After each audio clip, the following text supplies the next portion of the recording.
Alright guys, a quick one. Here, I'll detail how to fix screen recording not working on iPhone. So if at the end of this, you find this offer informative, please don't forget to like and then subscribe.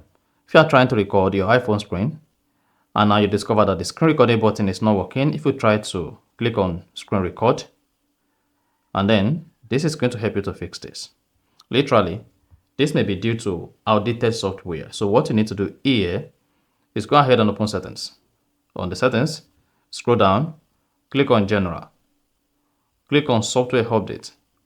Now I want to search for available software update and make sure your iPhone is up to date. Again, once you've updated your iPhone to the latest version, go ahead to the control center and then press and hold the screen recording button, turn on microphone, then go ahead and click on start recording. If this has to do with the outdated version of your operating system, then this will help you to fix screen recording not working on your iPhone. So if you found this offer informative, please don't forget to like and then subscribe.